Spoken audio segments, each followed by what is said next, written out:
Just a quick note to stay tuned to the end for the bonus pools, and also that my music is now starting to be available on more and more platforms, so go check it out. I appreciate you.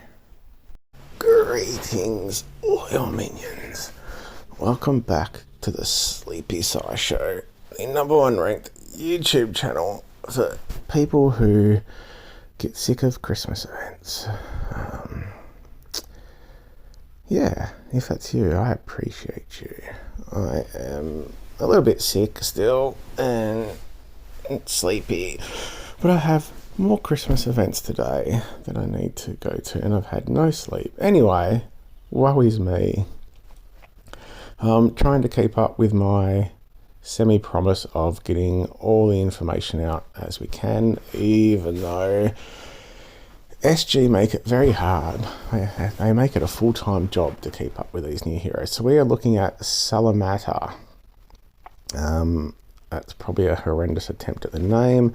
We have a fire cleric, which is fantastic for giving the mana shield, as we can see there. Obviously gets stronger and recovers 10% health if you have the 4 emblems done. So pretty good start.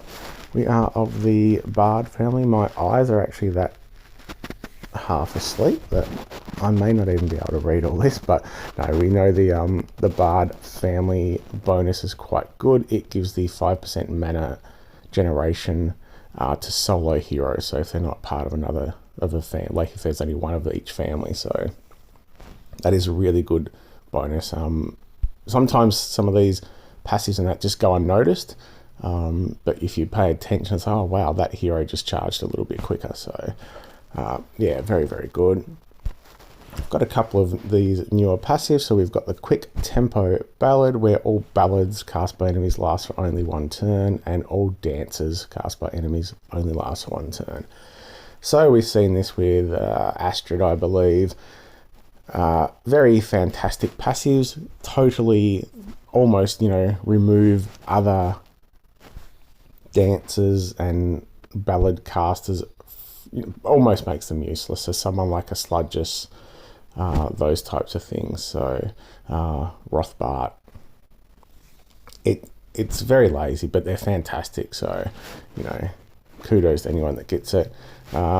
Very good, reasonably balanced. That's probably a little bit low on the health, but a high attack stat. So we'll throw those max ones on. See, they're 2600, so some of the other heroes are pushing up near 3000, but obviously still going to be quite good with that legendary troop. 1750 attack, 49 for those that want to get technical. Huge attack stat. Attack up, Aether talent, so just makes her even stronger. Get on to what we all care about, which is that special skill. We have Magical Balon. Oh, I'm seeing double. Runs at fast speed, dispels buffs from the target and nearby enemies, deals 375% damage to the target and nearby enemies. The target and nearby enemies receive Minion Wound for 3 turns. Minion Wound. Target's minions' health is reduced by 50%, and Mega Minions' health is reduced by 25% each turn. So over 3 turns, you're looking at, sorry, I'm just like double taking there as to whether that's 25% or 29%. My eyes are really sleepy.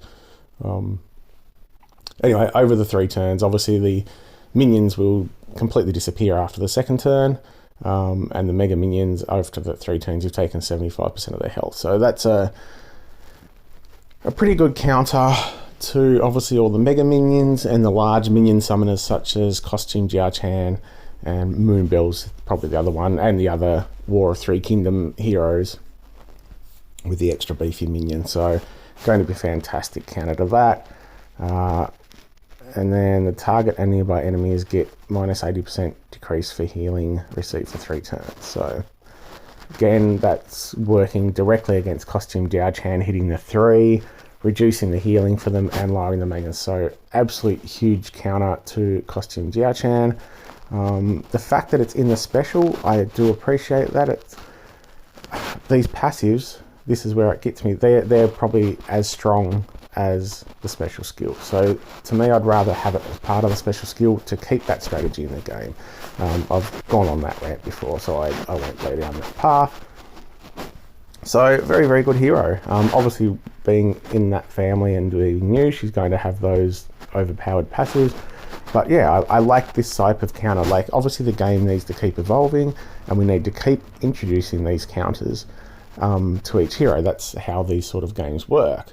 But at least this one is part of the skill, so it still keeps you with that strategy of needing to get your tiles and then selecting which heroes to use that special against and on, rather than just having it in a passive. So anyway, I won't rant down that path. So, very good looking hero. Well, good looking. The artwork's a bit random as per usual with my taste. But no, obviously pair it up with other, pair it with the Pepper Flame. It gives you that flexibility. If you hit with Pepper Flame first, you're lowering the defense. You're also then giving an attack boost to Salimata, so that's going to have, even though it's a 375% damage, which isn't huge, it's good, but not huge, with that extremely high attack stat. If you then throw Pepper Flame first, you're giving the growth to Salimata. Obviously not everyone's going to have a Pepper Flame, I understand that. You're giving the growth, you're putting the defense down, and Salimata's going to hit huge. It also then gives you the flexibility that if the enemy has like a counter attack or something like that on, you could actually use Salimata first, hit the 3, get rid of the reflect. It's fantastic that it dispels first, because it's going to dispel the reflect counter attack before you hit. Especially if they've got minions, you're going to be damaging those minions as well. And then you can fire your Pepper Flame afterwards. Preferably you'd go Pepper Flame first, but this hero gives you a bit of flexibility because you can wait for the defense down, or you can use this first. So any other defense down, Marjana, Brimstone, anyone that gives elemental defense down for reds as well as defense down. So pair it with any other red hitter, it's going to be fantastic. As I said, it's got the dispel there, so instead of needing to take a healer or someone else that dispels, then you can pop it in, hit first with this hero, and then you're sort of a bit safer to use your other heroes. Just remembering that it doesn't dispel things like the dances, etc. But the passives are going to mean those dances only last 1 turn. So again, someone like a Sludgist, you're not going to remove the Sludgist dance, but it's only going to last for 1 turn, so you can instantly just hang off for 1 turn, do your hits, and it's pretty safe. So it does make some heroes pretty useless, but yeah, very, very good hero.